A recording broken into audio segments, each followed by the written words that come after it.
Hello everybody, welcome back to the Chico MMA channel. This is going to be a shorter video.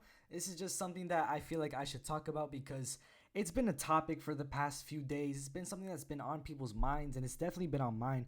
And we just haven't gotten these questions answered, so I just feel like something should be said.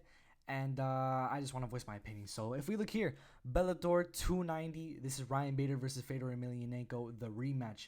Fedor Emelianenko, in many people's eyes, he's the greatest heavyweight of all time. He's beaten so many legends. He's beaten so many greats. He's beaten the best of the best, of all time. And this is a pretty big fight, and it's a Bellator fight, Bellator 290. And this is the first time in a while, like in maybe over a year, that I'm seeing ads for a Bellator like event. Bellator is actually, putting this on ads, putting this advertisements, videos, photos, whatever advertisement is, whatever they got to do, they're putting it out there. And I'm seeing everywhere people are talking about it. People are excited for this fight, even as much as, last week people were talking about it. But now we're seeing those advertisements get out. We're seeing real hype being generated for this event. And Bellator is doing actually a really good job in promotion, which is something we don't see often. Now, take a look at the UFC. Look at their next upcoming event, pay-per-view event, what I mean. We got Islam Makhachev versus Alexander Volkanovski. You see this? Look. The world lightweight champion versus the world featherweight champion. Number 1 pound-for-pound fighter in the world versus number 2 pound-for-pound fighter in the world. They're going to be fighting each other for the lightweight title. That's a pretty big title in the MMA world. Lightweight is a big division that a lot of people look at. And for them to be fighting for this title, champ versus champ, number 1 versus number 2. First of all, it's so crazy to me how much Yair Rodriguez and Josh Emmett take up in this poster. I know a lot of people are tired about hearing people just slander Rodriguez versus Josh Emmett. Some people aren't, which is understandable too. Both sides, either one is understandable. But the interim featherweight championship should not be taking up half of the poster of number 1 versus number 2 in the world. That just should not be happening. Double champ status fight. And you're taking up half of their space. At least, just lower it down a bit, maybe. Maybe don't make the whole poster a highlighter yellow to make it hurt to look at. Just make it look nicer. At least advertise number 1 versus number 2. They can't even do that, which is crazy to me. It's so crazy to me. The biggest promotion I've seen for this event was today, which was a Daniel Cormier YouTube interview. I saw a 45-second clip about it. They talked about wrestling and national wrestling in Australia. I don't know. And if you look at this card, okay, we got 5 ranked people in total. You got number 2 Yair, number 4 Josh Emmett, which it's still debatable their positions in the rankings among a lot of fans. Then you got Jimmy Crute, who's number 12 at light heavyweight.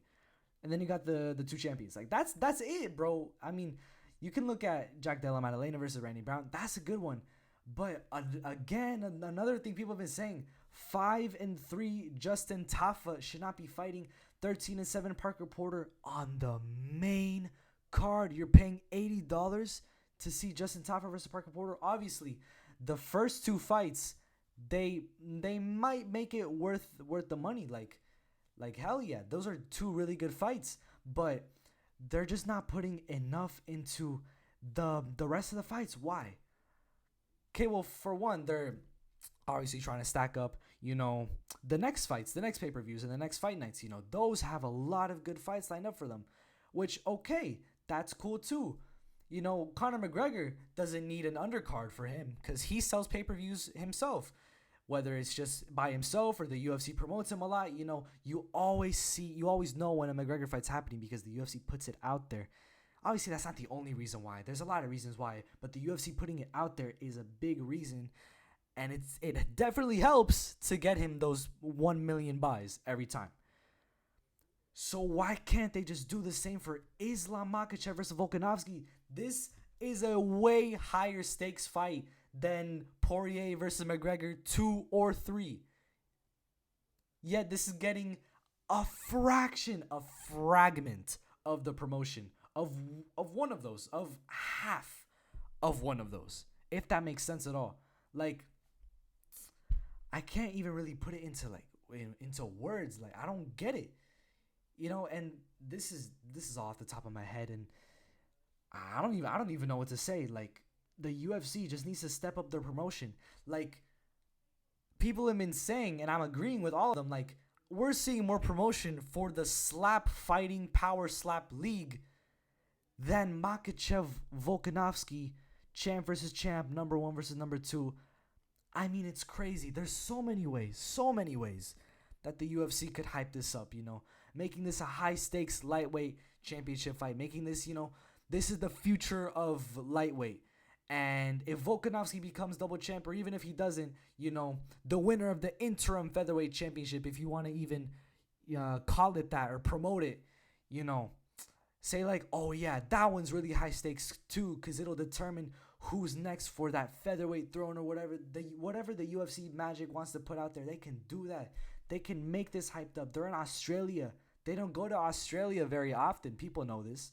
Like, make this something special, like how you did for I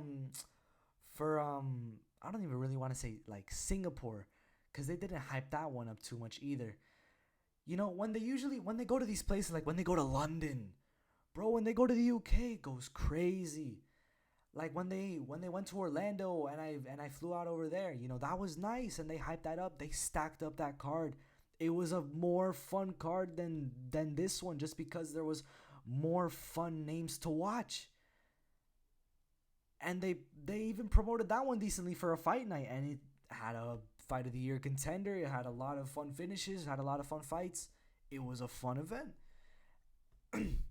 And look, this whole the UFC 24 hasn't happened yet, so I can't say anything. This card might blow everything out of proportion and everything out of the water and just be the best card of the year. Kind of hoping it's not, because we're just starting off the year, so I'm hoping cards they get better as the year goes on. But we can't really judge anything about how the card will be right now, and I don't want to do that. Maybe I did by mistake earlier, just going on my tangent or my rant. I'm not gonna do that no more. What I want to criticize, I'm not criticizing how the card is gonna go. Unless you're Parker Porter fighting on the main card, no offense, I apologize. You've dealt with enough, this past month, 2 months, like. But what I do want to just talk about is the advertising, because there's none. There's none. The UFC is prioritizing the Power Slap League over UFC 284 double champ status stakes fight. For what reason are you going to have that whole, post-fight 280 excitement, just a few months ago? Have this fight happen so soon after, and then not promote it? What are they fighting for? Because it looks like you are going out of your way to make sure that this has less stakes. And that's crazy to me.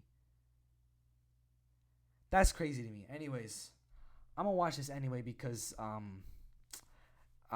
even without the promotion, I'm still a fan of the UFC, and these two fights really do intrigue me, as well as the Della Maddalena fight. Yeah, I don't know. I don't really know what else to say. Subscribe, and yeah, Bellator is promoting better than the UFC right now. That's where we're at right now. Obviously, UFC, they've got a lot for this year. They've got a lot of good shit for this year. It's looking good. I like the outlook right now.